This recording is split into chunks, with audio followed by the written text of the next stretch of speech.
السلام عليكم ورحمة الله.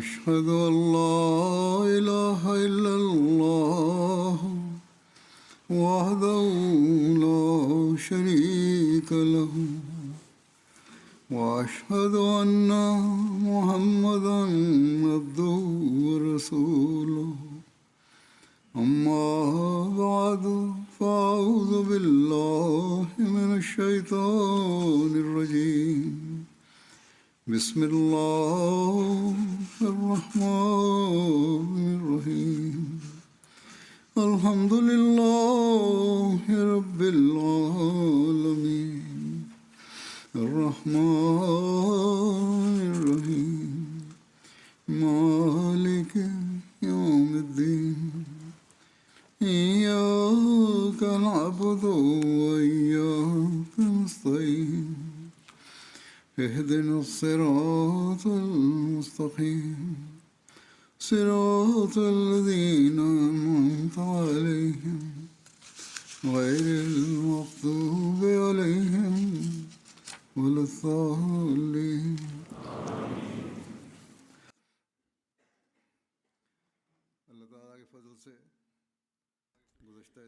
Door de genade van Allah de Almachtige is de driedaagse Jalsa Salana UK afgelopen zondag succesvol afgesloten. De zegeningen van Allah de Almachtige vergarend. De voorbereidingen voor de Jalsa duren maanden. Ze beginnen zelfs direct nadat de Jalsa is afgelopen. De intensiteit van de voorbereidingen neemt enkele weken voor de Jalsa toe en bereikt zijn hoogtepunt 1 of 2 weken voor de Jalsa. Tijdens de dagen van de Jalsa zetten duizenden vrijwilligers, meisjes, vrouwen, kinderen, mannen, ouderen en jongeren, zich onvermoeibaar in, naar beste vermogen en met de grootst mogelijke oprechtheid.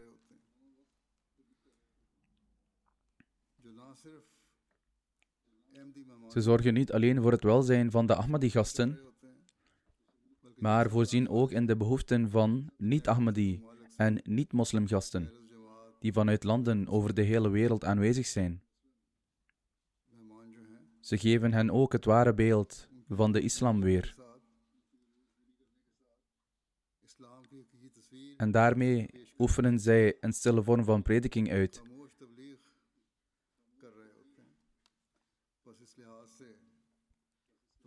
Daarom verdient elke vrijwilliger die in welke afdeling van de Jalsa dan ook werkzaam is, onze dankbaarheid.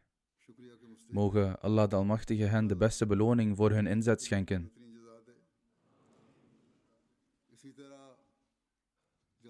Naast 3 vrijwilligers die rechtstreeks bij de Jalsa hebben gediend,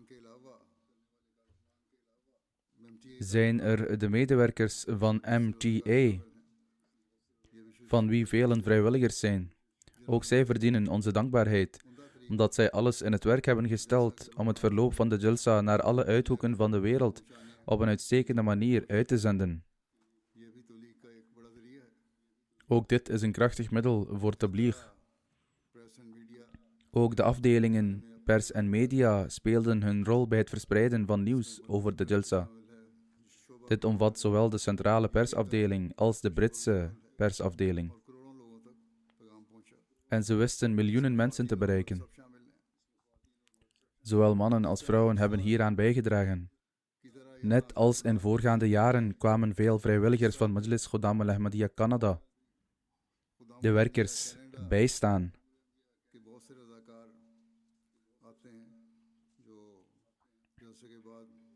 Die hielpen bij het afbreken en afwikkelen van de Jalsa na afloop ervan. En nu zijn er ook vrijwilligers uit Australië begonnen te komen. Ze werken met grote toewijding en ook zij verdienen onze dankbaarheid. Mogen Allah de Almachtige ook hen belonen.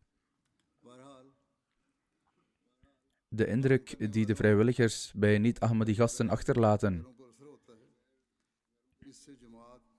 geeft hen een waarheidsgetrouw beeld van zowel de Jamaat als de islam. En zij zijn diep ontroerd.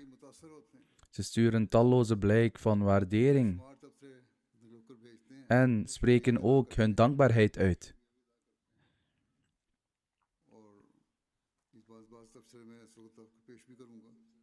Hieronder noem ik enkele van die reacties uit de selectie die ik heb gemaakt. Het is misschien niet mogelijk om ze allemaal te presenteren, maar ik zal er in ieder geval een aantal presenteren. Evenzo wil ik persoonlijk mijn oprechte dank betuigen aan alle mannelijke en vrouwelijke vrijwilligers die zo onbaatzuchtig hebben geholpen. Tegelijkertijd moeten zij niet vergeten dat zij zelf dankbaar moeten zijn tegenover Allah de Almachtige.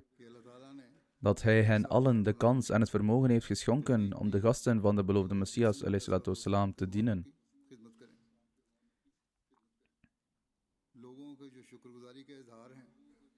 De uitingen van dankbaarheid die jullie van anderen ontvangen, zouden je nog nederiger moeten maken.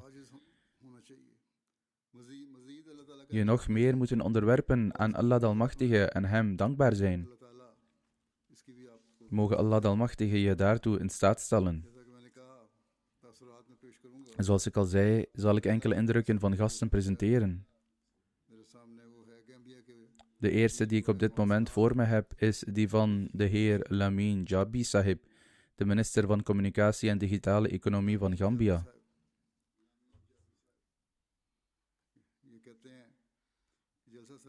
Hij zegt: toen ik getuige was van de Jalsa Salana, was ik diep onder de indruk van de indrukwekkende werkelijkheid die zich voor mijn ogen ontvouwde. Dit is een grootschalig wereldwijd evenement. Dat is gegrondvest op een geest van onbaatzuchtige dienstbaarheid en een stille, onwankelbare opoffering.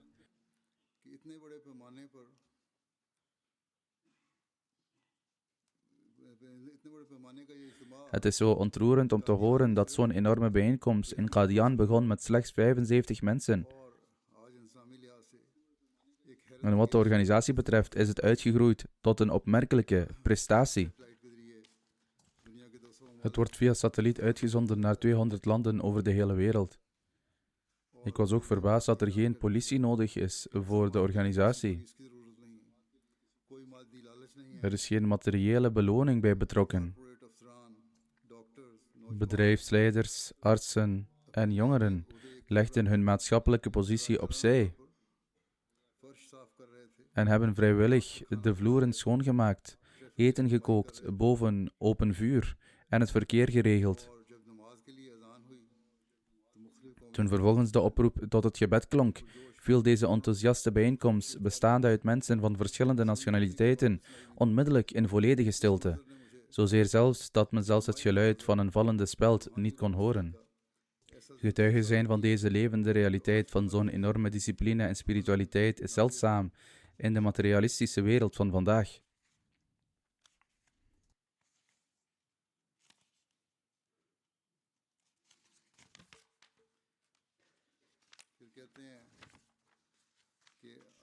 Hij zegt verder: deelnemen aan de internationale bayat, waarbij duizenden mensen die vervuld waren van vurige emoties een keten vormden en zich verbonden met hun imam, maakte dit tot een ongelooflijke werkelijkheid van zo'n unieke band. Mijn blijvende indruk is dat de grote wereldlijke invloed van de gemeenschap niet het resultaat is van materiële rijkdom of politieke redenen. Het is veeleer de vrucht van een toewijding aan volmaakte rechtschapenheid en een oprechte praktische boodschap van vrede.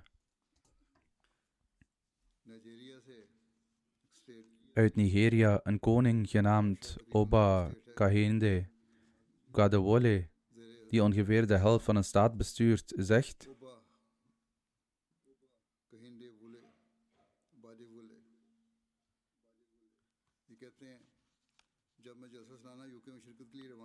toen ik vertrok om de Jalsa Salana UK bij te wonen, had ik absoluut geen idee dat ik op het punt stond deel uit te maken van zo'n schitterende, goed georganiseerde en spirituele bijeenkomst, die zo'n diepe indruk op mijn leven zou achterlaten.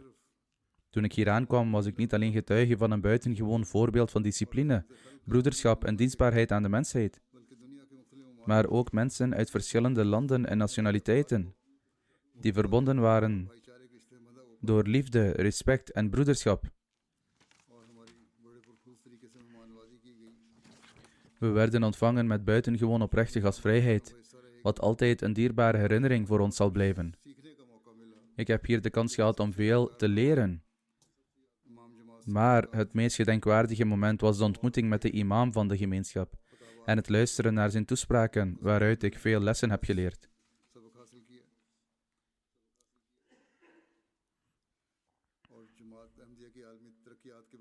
Ik heb ook een verslag gehoord over de wereldwijde vooruitgang van de Ahmadiyya-moslimgemeenschap, wat werkelijk verbazingwekkend was.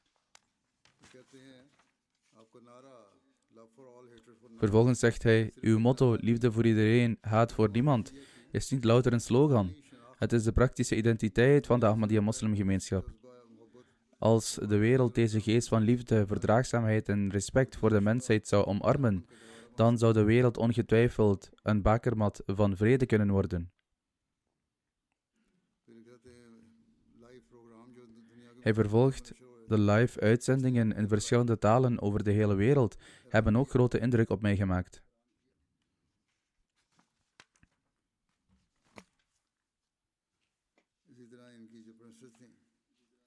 Zijn vrouw, die een prinses is, sprak soortgelijke gevoelens uit.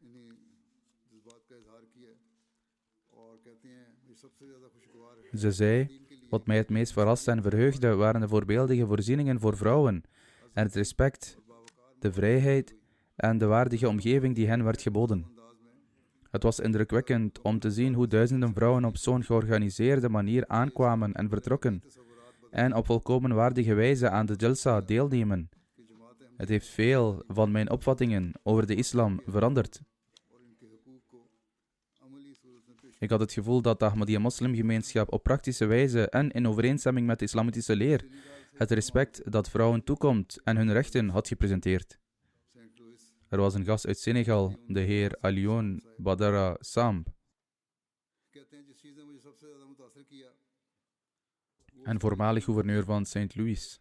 Hij zegt, wat het meest indruk op me maakte was de uitstekende organisatie.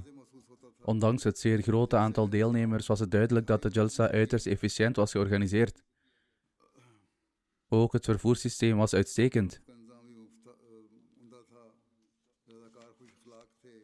De vrijwilligers waren beleefd en stonden altijd voor je klaar. Ik heb aandachtig naar alle toespraken geluisterd. Tegenwoordig zitten zelfs gasten die geen Ahmadi zijn, niet alleen maar de toespraken uit. Ze zeggen dat ze er aandachtig naar hebben geluisterd. De voorzieningen voor verschillende talen waren ook uitstekend, waardoor we alle toespraken en boodschappen duidelijk konden begrijpen.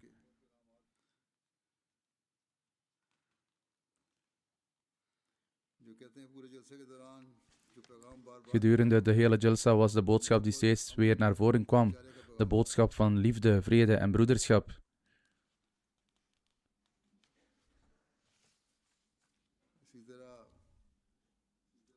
Ook de heer Radu Dutta, een advocaat en procureur uit Luxemburg, nam voor het eerst deel aan de Jalsa samen met zijn zoon.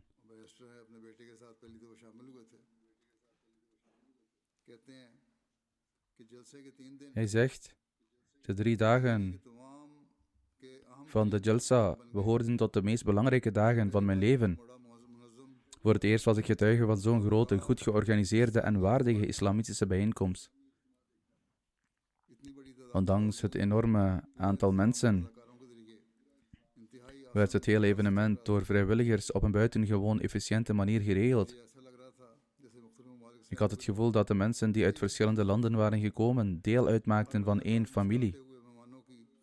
Elke vrijwilliger was bezig de gasten met een glimlach van dienst te zijn. Elke vrijwilliger behandelde elke gast met zoveel liefde, respect en aandacht, alsof die persoon de belangrijkste en meest geëerde persoon ter plaatse was. Het bijwonen van de wereldwijde Bayat-ceremonie maakte doorgaans een diepe indruk op de gasten. Hij zegt, het zien van de internationale Bayat was ook voor mij ontroerend en onvergetelijk.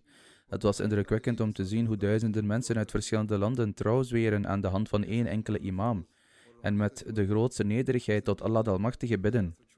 Het was een geloofsinspirerende en spirituele ervaring die een diepe indruk op mijn hart heeft achtergelaten. Vervolgens zegt hij, ik kreeg ook de gelegenheid om de imam van de gemeenschap te ontmoeten. In het begin was ik nerveus, maar nadat ik hem had ontmoet, verdween mijn nervositeit.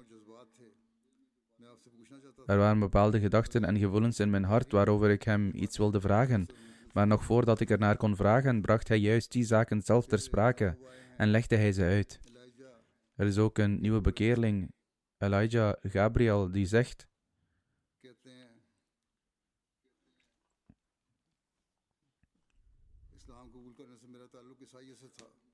voordat ik de islam omarmde, was ik christen. Ons werd altijd geleerd dat geloof verbonden is met muziek. En dit is inderdaad in de wereld van vandaag wijdverbreid geworden. Het idee dat muziek essentieel is. Maar ik heb nooit echte spirituele vrede of nabijheid tot God via die benadering gevonden. Zelfs nadat ik moslim was geworden, bad ik wel, maar ik vond nooit het vermogen om te huilen en vanuit mijn hart te smeken. Maar toen de gelegenheid zich voordeed om de trouwbelofte, de bay'at, af te leggen tijdens de Jalsa Salana, werd ik overvallen door een spirituele toestand die ik niet in woorden kan uitdrukken. Ik bleef in een toestand van berouw over mijn zonden en zocht onophoudelijk vergeving. Ik bleef smeekbeden opzeggen en de tranen stroomden uit mijn ogen zonder dat ik er iets aan kon doen. Er ontstond een spirituele band met Khilafat en er ontstond een spirituele band met Allah de Almachtige. Daarna was het tijd voor het gebed en deze spirituele toestand bleef mij gedurende het hele gebed vergezellen. Ik liep de Jalsaga uit in precies die toestand en ik merkte niet eens dat ik was vergeten mijn schoenen aan te trekken. Ik liep naar de toiletten in diezelfde toestand en een vrijwilliger die daar stond merkte op dat ik op blote voeten was. Hij trok zijn eigen schoenen uit en gaf ze aan mij, terwijl hij zei: trek deze alsjeblieft aan, want je zult jezelf bezeren als je zonder schoenen naar binnen gaat. Dat kleine voorval versterkte mijn geloof nog meer, dat dit werkelijk een door God gestichte gemeenschap is, waar altijd wel iemand klaar staat om zijn broeder te helpen. Zo worden Ahmadi-vrijwilligers en medewerkers die op deze manier voor de gasten zorgen, ook een middel om het geloof van mensen te versterken. Een professor uit Tsjechië, professor Jaroslav Frank, woonde de Jalsa bij samen met een andere professor, Marik Chaika Sahib. Ze zeiden: we waren zo ontroerd door de Jalsa Salana dat we onze gevoelens niet goed onder woorden kunnen brengen. Bij terugkeer in Tsjechië, het enige wat we onze studenten en collega-professoren konden zeggen, is dat ze hier zelf naartoe moeten komen en deze prachtige bijeenkomst zelf moeten meemaken. Een bijeenkomst die doordrongen was van spiritualiteit en tot in de puntjes was verzorgd. Ze voegden hieraan toe, mensen uit alle uithoeken van de wereld hadden zich op één plek verzameld, in een geest van liefde, vrede en broederschap. De ervaring om mensen te ontmoeten na de gemeente was buitengewoon aangenaam en ontroerend. Het was een genot om te zien hoe één enkel geloof mensen van over de hele wereld in een band van liefde, vrede en eenheid bindt.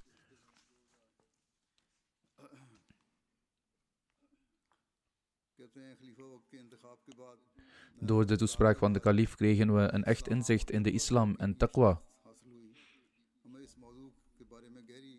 We hebben een diepgaand inzicht en kennis over het onderwerp verworven. Ze zeiden ook dat de verslaggeving via MTA die de hele wereld bereikte eveneens opmerkelijk was. Sauleh Sahiba woonde de Jalsa bij vanuit Kazachstan. Ze zegt: het was een spiritueel verheffende en gedenkwaardige Jalsa, die een zeer aangename en blijvende indruk op mijn hart heeft achtergelaten. De toespraken van de leider van de gemeenschap en de andere sprekers belichten belangrijke thema's zoals geloof, hoge morele normen, vrede, onderlinge harmonie, gezinswaarden, de opvoeding van jongeren en dienstbaarheid aan de samenleving. Wat mij het meest raakte was de sfeer van broederschap tussen mensen uit verschillende landen en de gesprekken die draaiden om vrede en welwillendheid.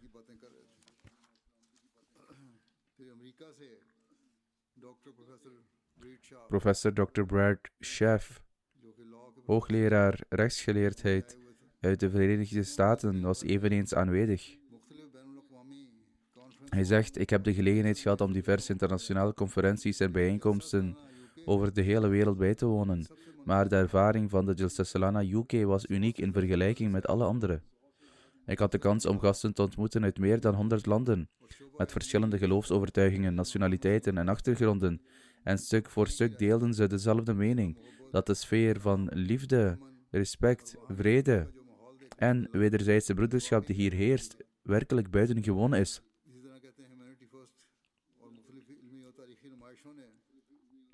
Humanity First en de diverse academische en historische tentoonstellingen hebben een diepe indruk op mij gemaakt. Het was hartverwarmend om te zien dat de gemeenschap met haar eigen middelen mensen in nood over de hele wereld helpt, ongeacht hun religie of nationaliteit. Hoogopgeleide mensen, artsen, ingenieurs, advocaten en andere professionals verrichten vrijwilligerswerk met opmerkelijke nederigheid en dat heeft een blijvende indruk op mij gemaakt. Televisieverslaggever Eric Portela uit Brazilië zegt: ik kan niet anders dan zeggen dat ik versteld stond van de enorme omvang en reikwijdte van dit evenement. Met name de omvang van de Langarkhana en alle ruimtes waar het eten wordt bereid. Die waren modern, ruim, goed georganiseerd en onberispelijk schoon. Getuige zijn van de toewijding, verfijning en inzet van elke vrijwilliger is een werkelijk prachtige ervaring die mijn hart met vrede en vreugde vervult. Professor Yusuf Morales kwam samen met zijn vrouw, professor Shrima Morales.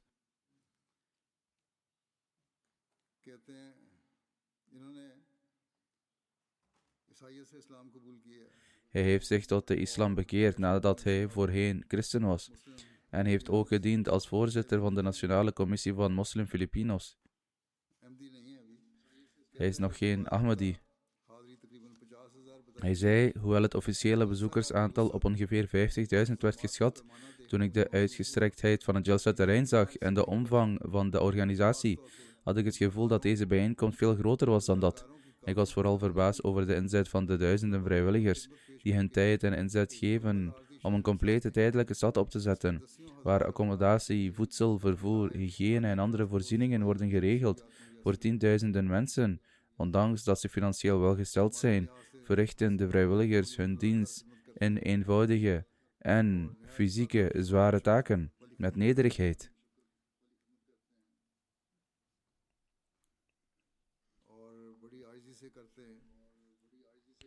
Juist deze kwaliteiten zijn het die een vreedzame en harmonieuze samenleving kunnen opbouwen. Ik zag jonge kinderen water uitdelen. Ook waren er 2 jongens, misschien 14 of 15 jaar oud, die dienst hadden bij eten. De verantwoordelijkheid waarmee ze rondgingen en eten uitdeelden aan 300 mensen was verbazingwekkend.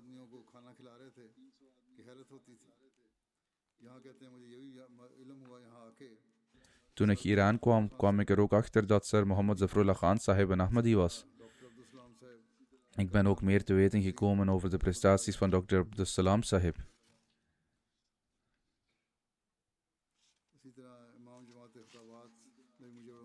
Ook de toespraken van de imam van de gemeenschap maakten een grote indruk op mij. In korte tijd behandelde hij vele onderwerpen en presenteerde elk onderwerp op een gedetailleerde, maar toch een eenvoudige en gemakkelijk te begrijpen manier.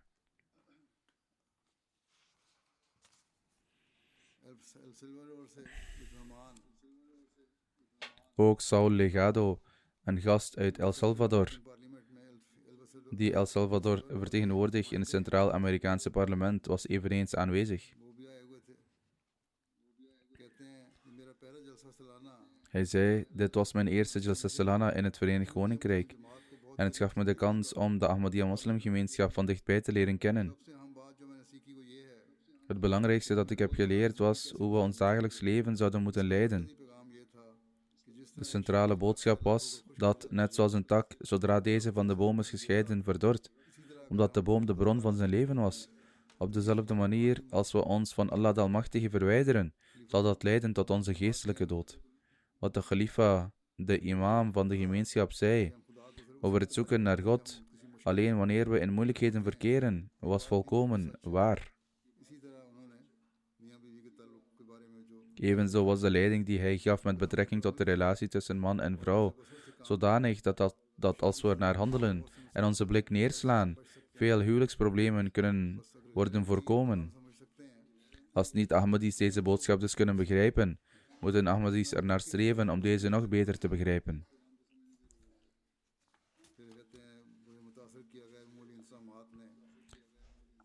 Hij zei verder, ik was diep onder de indruk van de buitengewone organisatie. Mijn ontmoeting met de imam van de gemeenschap was heel kort en ik had graag meer tijd gehad. Maar zelfs in die korte tijd merkte hij alles op en sprak hij met me.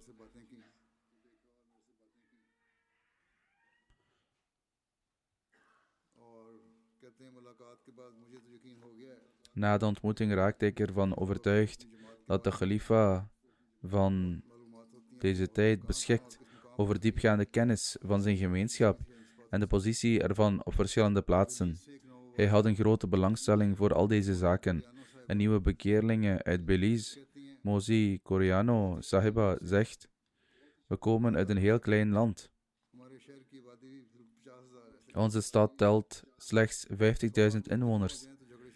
Er ontstaan ruzies zelfs als er maar 100 mensen bij elkaar komen. Maar er heerste een buitengewoon gevoel van vrede tijdens de hele Jalsa. En mensen gingen op een prachtige manier met elkaar om. Het is voor mij onmogelijk om mijn gevoelens onder woorden te brengen. Ik voel nu vreugde als ik mezelf een Ahmadi moslim noem. Mijn man kreeg vorig jaar de kans om de Jalsa Salana bij te wonen. En destijds zei de khalifa tegen hem dat hij de boodschap van Ahmadiyyat ook aan zijn vrouw moest doorgeven. Door de genade van Allah zeg ik vandaag met volste zekerheid en trots dat ik een Ahmadi moslim ben. Solen Penkov uit Bulgarije, secretaris-generaal van het ministerie van Arbeid en Sociaal Beleid, zei: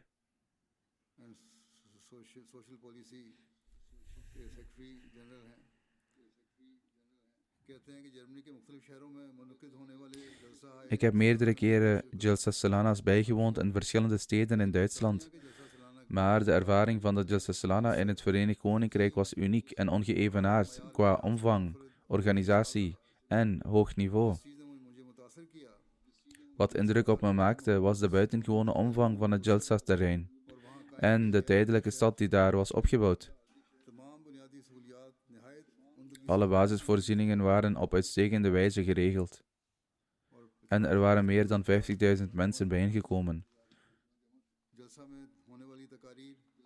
De toespraken die tijdens de Jalsa werden gehouden waren zeer informatief, wetenschappelijk onderbouwd en van hoog niveau.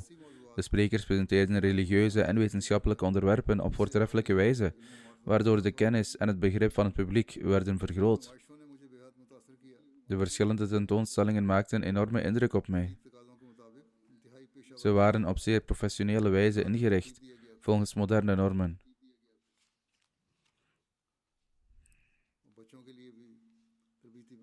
Er waren ook educatieve programma's en tentoonstellingen voor kinderen. Dit zijn de dingen die van nut zijn voor de opvoeding van de volgende generatie. Amadou Ba Sahib uit Senegal, die tot de Tijaniya geloofsgemeenschap behoort en een religieus leider is in zijn regio, zei: de uitstekende organisatie en regeling van deze Jalsa hebben diepe indruk op mij gemaakt. De manier waarop deze Jalsa werd gehouden, de uitstekende veiligheidsmaatregelen, de hoge morele waarden van de aanwezigen, hun wijsheid, hun goede karakter en vooral het nobele karakter van de leden van de Ahmadiyya-gemeenschap hebben een diepe indruk achtergelaten op mijn hart. Voorheen had ik alleen maar gehoord over de Ahmadiyya-gemeenschap, maar vandaag, door het met eigen ogen zien van een gemeenschap die zo goed georganiseerd is, zo oprecht is en zo volledig gehoorzaam aan de leiding van haar khalifa, heeft mij enorm veel geluk gebracht. Ik wist al dat jullie heel veel doen ten dienste van de mensheid, door middel van donaties, waterputten, moskeeën, ziekenhuizen, noodhulp en andere welzijnsprojecten. Maar vandaag, nu ik jullie inspanningen heb gezien voor menselijke waarden en menselijke vooruitgang, jullie wijsheid, jullie bevordering van basisonderwijs en jullie onderwijsinstellingen, met name via de tentoonstellingen, ben ik nog dieper onder de indruk geraakt. Ik breng u oprecht hulde vanuit het diepst van mijn hart. Hij zei ook dat zijn ontmoeting met de imam van de gemeenschap hem een geweldige kans heeft geboden om de Jamaat te leren kennen. Evenzo van Senegal zei Mormane Kaba Dikhate Sahib, lid van het parlement. Ik heb met eigen ogen gezien dat dienstbaarheid aan het publiek, waardigheid, moed en vastberadenheid tot uw opvallendste kwaliteiten behoren. Het is met geen woorden te beschrijven. Ik zag hoe de islam tot uiting kwam door dienstbaarheid. Ik zag handen die geven, harten die vergeven en deuren die altijd openstaan voor anderen.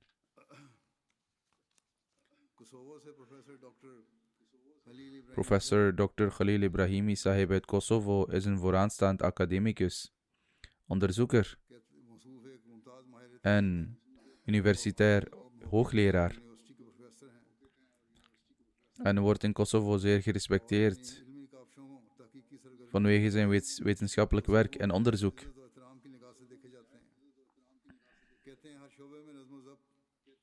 Hij zei, het concrete beeld van discipline, samenwerking en opoffering dat ik op elke afdeling zag, was werkelijk benijdenswaardig.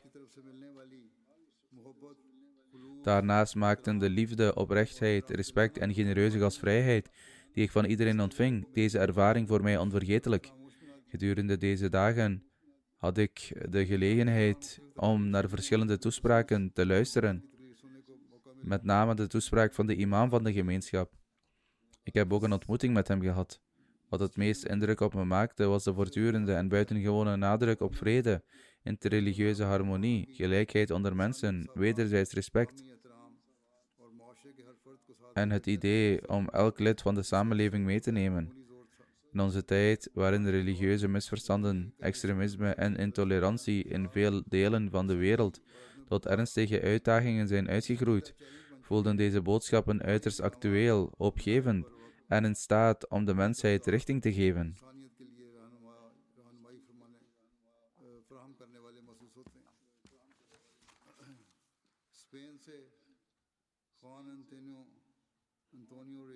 Juan Antonio Rejas, de burgemeester van Pedrabad uit Spanje, zegt: de Jalsa Salana gaf ons de gelegenheid om te zien dat deze bijeenkomst niet louter een viering van ideologie is, maar een buitengewone demonstratie van samenleven tussen mensen uit verschillende landen, culturen en sociale milieus, verenigd door de gedeelde waarden van vrede, respect en broederschap.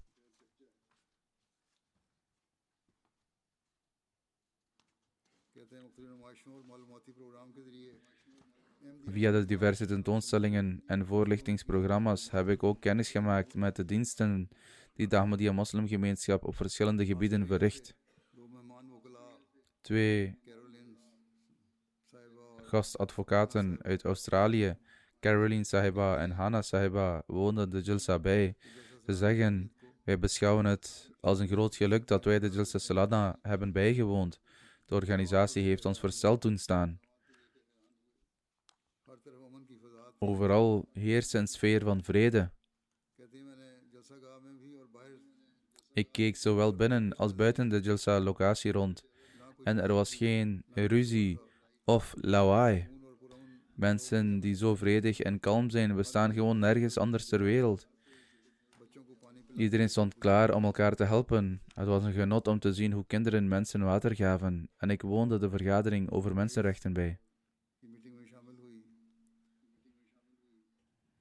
De toewijding van de gemeenschap om vrede over de hele wereld te verspreiden en het verdedigen van de rechten, niet alleen van Ahmadis, maar van elke onderdrukte persoon.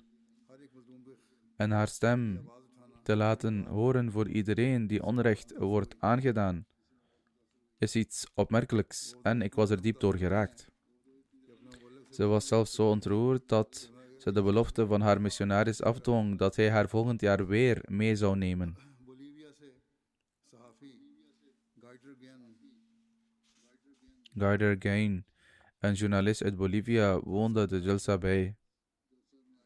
कहते हैं कि Hij zegt, मुसलमान के जलसा het bijwonen van de Jalsa Salana तजुर्बा था van de Ahmadiyya moslimgemeenschap was voor mij een geweldige ervaring. इसी तरह मैं तकरीरों से बहुत मुतासर हुआ इमाम जमात की तकरीर से मुतासर Ik was erg ontroerd door de toespraken en met name door de toespraak van het hoofd van de gemeenschap. कहते हैं कि कैसा जलसा था जो हमेशा Het was een bijeenkomst die voor altijd in ons geheugen gegrift zal blijven और हमें अपने en die ons de weg zal wijzen om dichter bij onze Heer te komen en zijn genade te verkrijgen.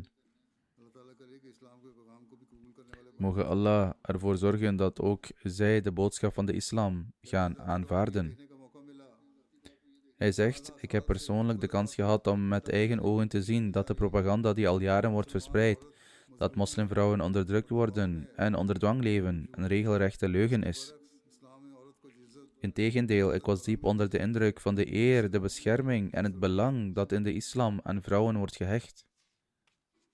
Kosovo से उन्हीं जोशरी साहब Oni Joshari uit Kosovo, die het hoofd is van het kabinet van Baldianijan, zegt: इमाम जमात का खिताब सुनने का मौका मिला Ik had de gelegenheid om de toespraak van de leider van de gemeenschap te horen.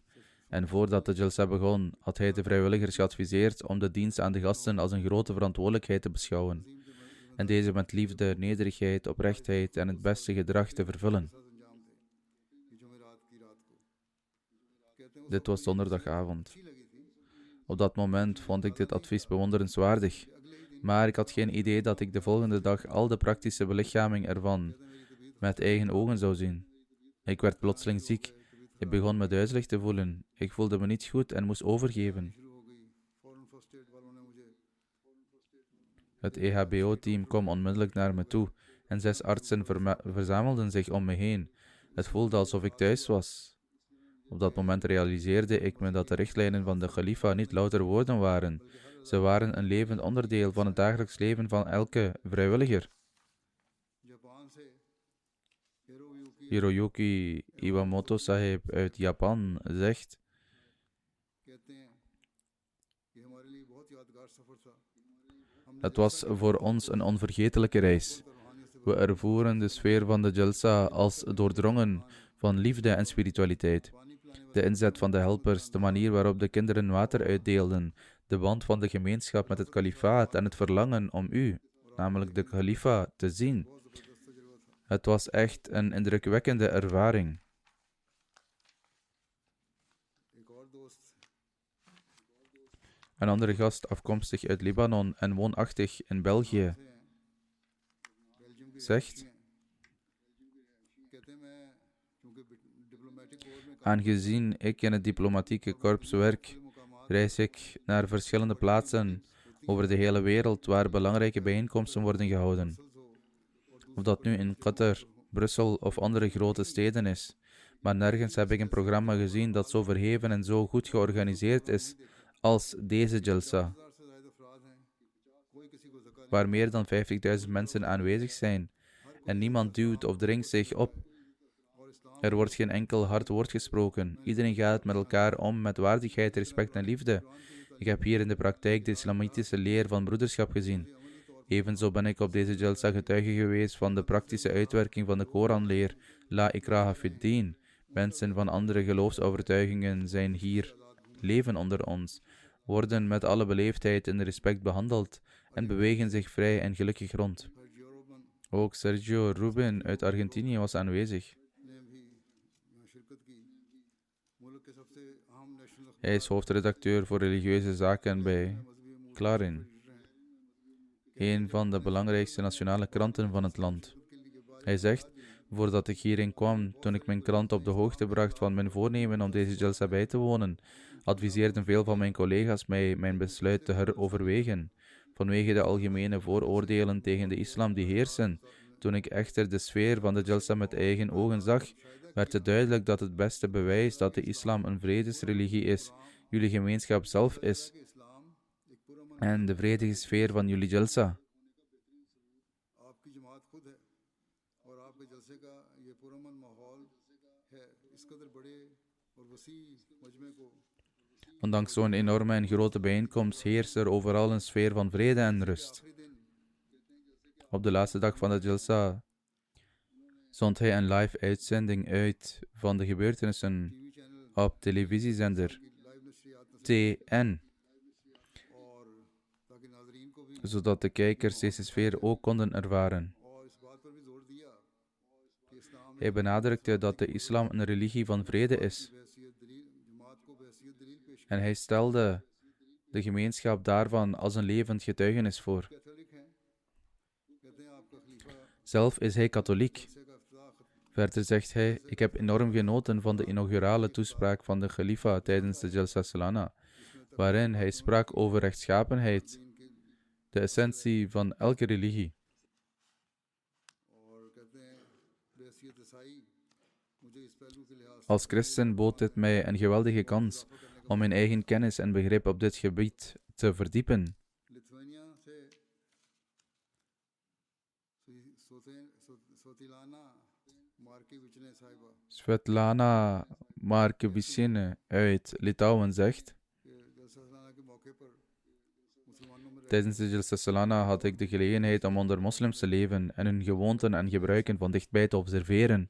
En ik heb veel geleerd dat nieuw voor me was. सुनकर इस्लाम में औरत के Het horen van de toespraak van de leider van de gemeenschap tot de vrouwen ये जानकर खुशी heeft veel van mijn misvattingen over de plaats van vrouwen in de islam weggenomen. और उसके बुनियादी हकूक की तालीम देता Het was een genot om te horen dat de islam vrouwen waardigheid, bescherming en hun fundamentele rechten leert. जिसने De toespraak was uiterst evenwichtig, goed onderbouwd en zeer ontroerend. Het gaf mij de gelegenheid om op een positieve manier over de islam na te denken.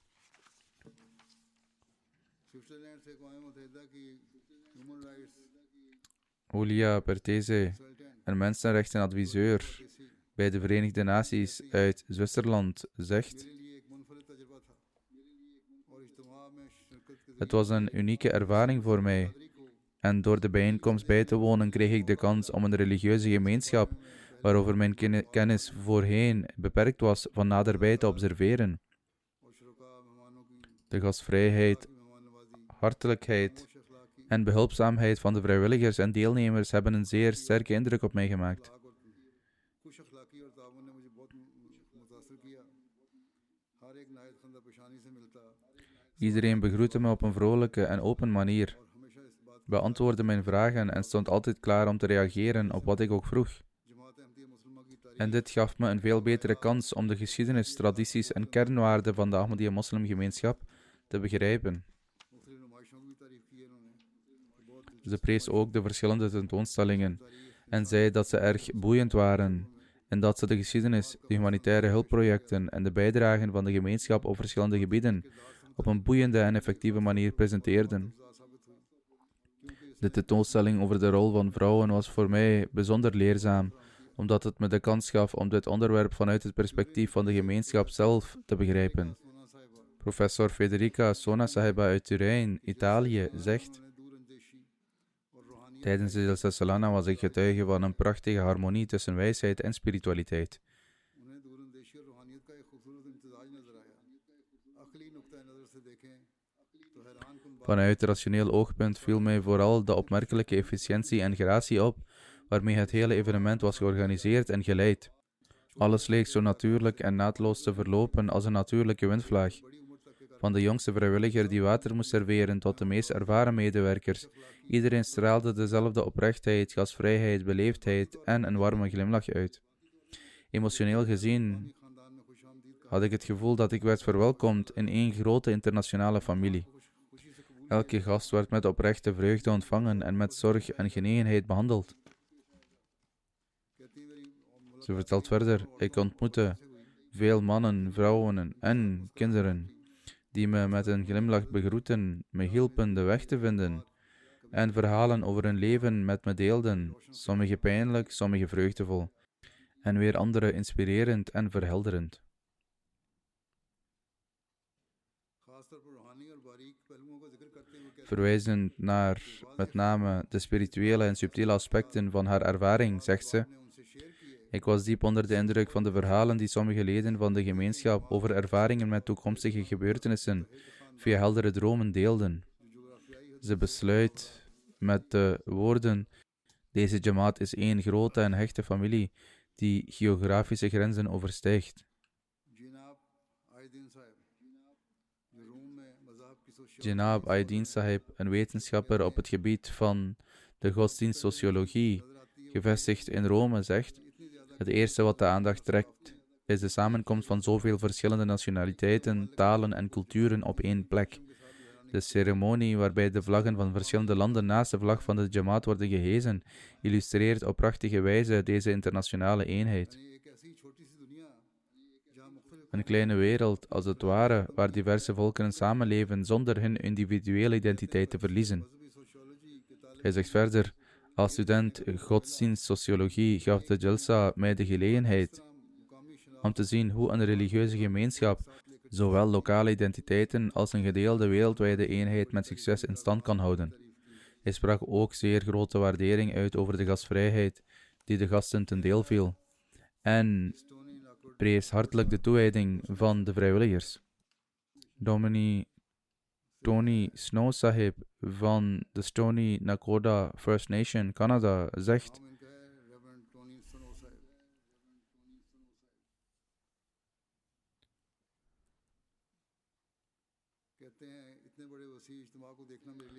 getuige zijn van zo'n grote bijeenkomst was voor hem een fascinerende ervaring. Er waren uitstekende voorzieningen getroffen en iedereen deed zijn uiterste best om het evenement soepel te laten verlopen.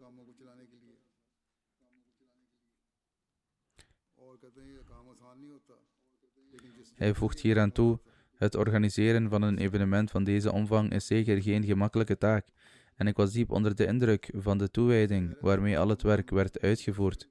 Professor Metin Bozan uit Turkije, een niet-Ahmadi gast, is hoogleraar en hoofd van de afdeling geschiedenis van de islamitische religies aan de Daikal Universiteit.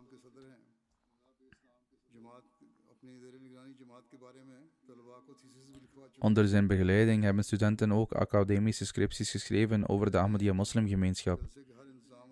Hij zegt: elk aspect van de organisatie van de Jalsa en elke activiteit werd met voorbeeldige discipline uitgevoerd. Verder stelt hij: ons principiële standpunt is dat iedereen die beleidt te geloven in Allah, zijn boodschapper sallallahu alaihi wasallam en het hiernamaals, en het voldoet aan de essentiële vereisten van het geloof en de islam, een moslim is. Wij achten het daarom niet toegestaan om zo iemand tot ongelovige te verklaren. Overeenkomstig zijn naar onze mening ook Ahmadis moslims. Als de ulama van Pakistan dit ook maar zouden gaan inzien. Hij merkte verder op: ik heb grote waardering voor de inspanningen van de gemeenschap om internationale vrede en veiligheid te bevorderen. Hij merkte ook op dat er bij elke gelegenheid afzonderlijke regelingen voor mannen en vrouwen waren getroffen, waardoor hij tot de conclusie kwam dat de Jamaat bijzondere nadruk legt op het naleven van de islamitische voorschriften met betrekking tot de parda, de sluier. Thierry Valat Sahib uit Frankrijk, voorzitter van de coördinatie van verenigingen en individuen voor gewetensvrijheid, zegt: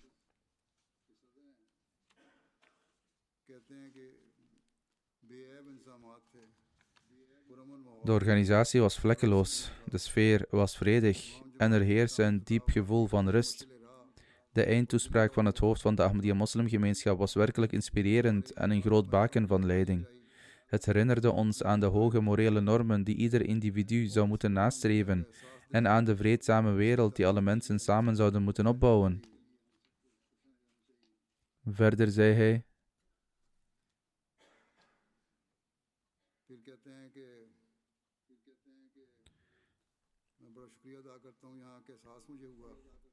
ik spreek mijn oprechte dankbaarheid uit, aangezien dit bezoek mij in staat stelde om met eigen ogen de praktische uitwerking van de boodschap van de Ahmadiyya moslimgemeenschap van vrede, liefde en broederschap te aanschouwen. Het zien van mensen uit meer dan 100 landen die bijeen waren gekomen als een prachtig boeket stelde me in staat om de geur ervan zelf te ervaren.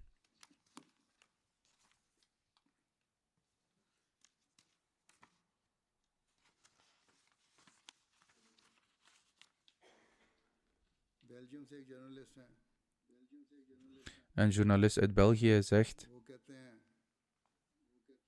मैं पहले भी मैं शामिल हो चुका हूँ लेकिन ik heb de Jalsa al eerder bijgewoond, maar dit jaar was ik bijzonder onder de indruk van de toespraak dat het hoofd van de Ahmadiyya moslimgemeenschap hield voor de Lajna-bijeenkomst. ना सिर्फ वो दीनी इल्म In zijn toespraak moedigde hij vrouwen aan om niet alleen religieuze kennis te vergaren, maar ook om een seculiere opleiding te volgen en te streven naar uitmuntendheid op elk gebied van het leven.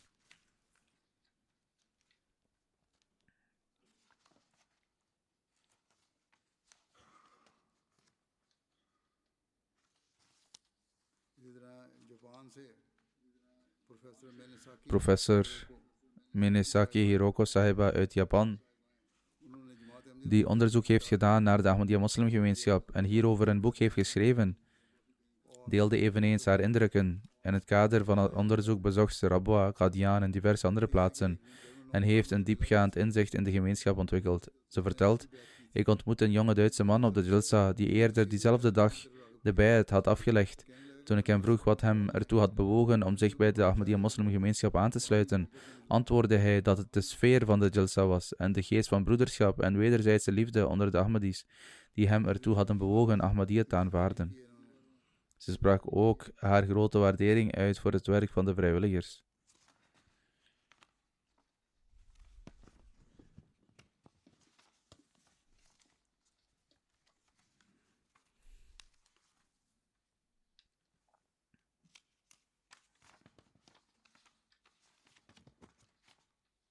Archie साहब जो कि इंडोनेशियन है यूनान में अपनी Archie Sahib, een Indonesiër die met zijn Griekse vrouw in Griekenland woont, een niet-Ahmadi die zich tot de islam heeft bekeerd, zegt: लिए तो मेरा सोचा ही एक रूहानी सफर है toen ik de uitnodiging ontving om de Jalsa bij te wonen, beschouwde ik die als een spirituele reis die mij dichter bij Allah Almachtige zou brengen. Met deze hoop reisde ik vanuit Griekenland om de bijeenkomst bij te wonen. खलीफा की तकारीर ने मुझ पर गहरा असर छोड़ा De toespraken van de kalif hebben een diepe indruk op mij gemaakt en ik was evenzeer geraakt door de onbaatzuchtige dienstbaarheid die de vrijwilligers toonden.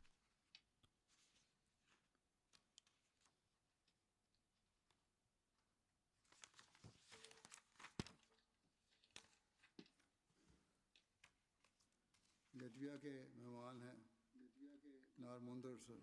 Normundu Sahib uit Letland, die een masterdiploma in politieke wetenschappen heeft behaald. Zijn academische scriptie ging over de vervolging en het onrecht waarmee Ahmadis in Pakistan worden geconfronteerd. Hij woonde de Jalsa bij en zegt: tijdens het congres heb ik antwoorden gevonden op alle vragen die ik had over de islam en Ahmadiyyat.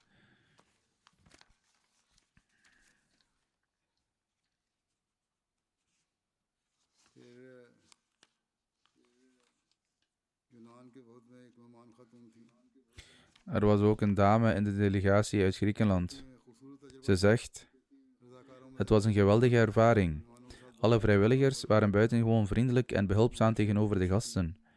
De tentoonstellingen waren uitstekend, met name de tentoonstelling The Review of Religions over de geschiedenis van de islam. Ik had graag nog vele uren daar doorgebracht. Ik hoorde ook over de archeologische tentoonstellingstukken. Na deze lovende woorden noemde ze één punt dat haar niet beviel. Ze zei: er is één ding dat het niet prettig vond. Dat sommige vrouwen zich niet goed hielden aan de islamitische kledingsvoorschriften, dat wil zeggen de parda. En dat sommige mannen ook tekortschoten in het neerslaan van hun blik. Dit ondanks het feit dat ik speciaal de aandacht op deze kwestie had gevestigd. Daarom moeten we hierover nadenken en dergelijke negatieve opmerkingen gebruiken voor onze eigen verbetering. Degenen die onzorgvuldig zijn geweest, moeten zich dus realiseren dat niet-Ahmadis ons zeer nauwlettend in de gaten houden en we mogen hen nooit enige aanleiding geven die het ware beeld van de islam zou kunnen aantasten. Tijdens de toespraken van de Jalsa heb ik zelfs een citaat van de beloofde Messias al-Islam voorgelezen, waarin hij zei dat we anderen geen enkele aanleiding mogen geven om met de vinger naar ons te wijzen.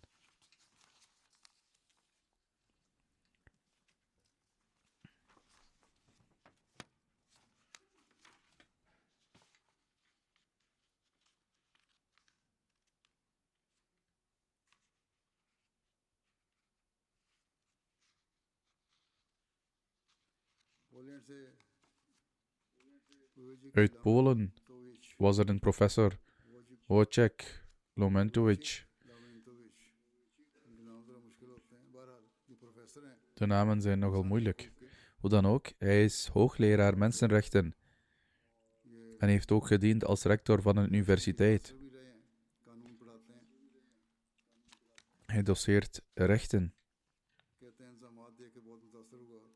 Hij zegt, ik was diep onder de indruk van de organisatie. En wat betreft mijn ontmoeting met de imam van de gemeenschap heb ik geen woorden om mijn gevoelens en emoties te beschrijven. Verder zegt hij dat hij, na met hem gesproken te hebben, enorm onder de indruk was.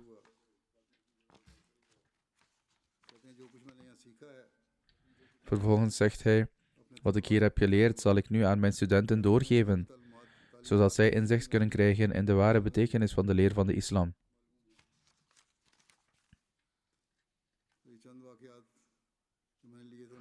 Ik heb een aantal voorvallen uitgekozen en daaruit heb ik er slechts enkele verteld. Zoals ik al zei, heeft de pers- en mediaafdeling, evenals de Britse pers, uitgebreid verslag gedaan.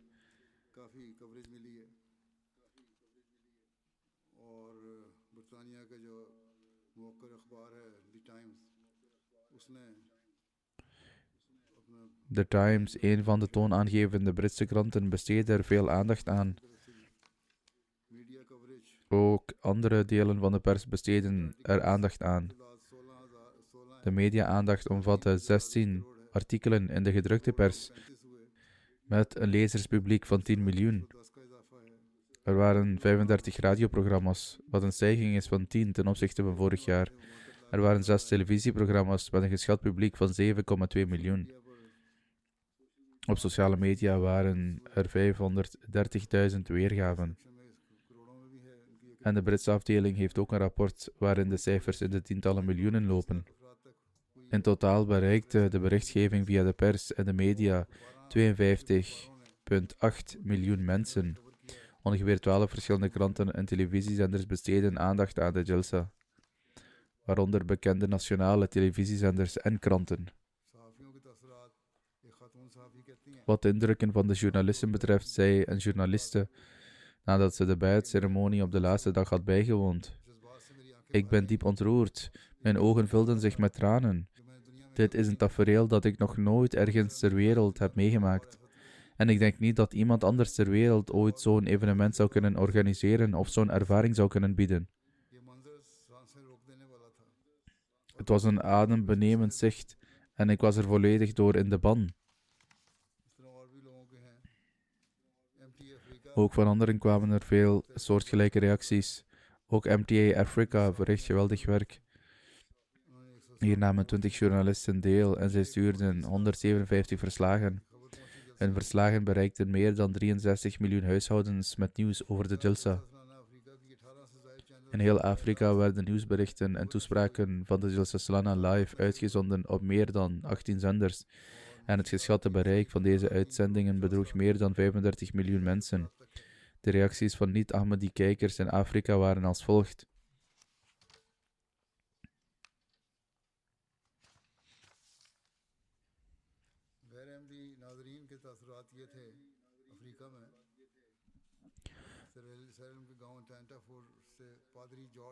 Pastor George uit het dorp Dentafour in Sierra Leone zegt: van beroep ben ik leraar.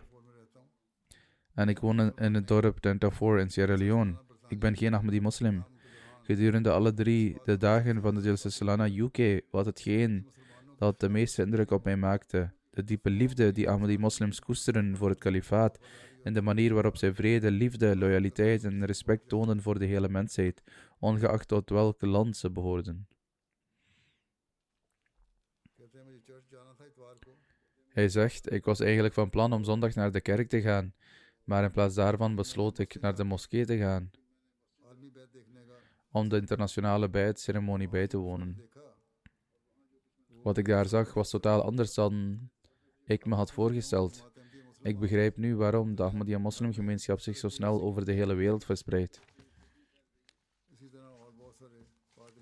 Ook zijn er veel andere predikanten en hoogopgeleiden die hun indrukken hebben gestuurd, Mogen Allah de Almachtige deze mensen leiden en hen tot Ahmadiyyat, de ware islam, leiden.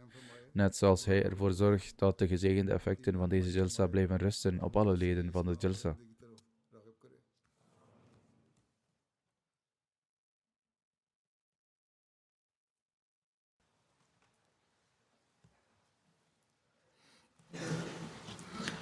Alhamdulillah, alhamdulillah, nahmaduhu wa nasta'inuhu wa nastaghfiruh. ونؤمن به ونتوكل عليه ونعوذ بالله من شرور أنفسنا ومن سيئات أعمالنا من يهده الله فلا مضل له ومن يضلل فلا هادي له ونشهد أن لا إله إلا الله ونشهد أن محمدا عبده ورسوله عباد الله رحمكم الله إن الله يأمر بالعدل والإحسان وإيتاء ذي القربى وينهى عن الفحشاء والمنكر والبغي يعظكم لعلكم تذكرون اذكروا الله يذكركم وادعوه يستجب لكم ولذكر الله أكبر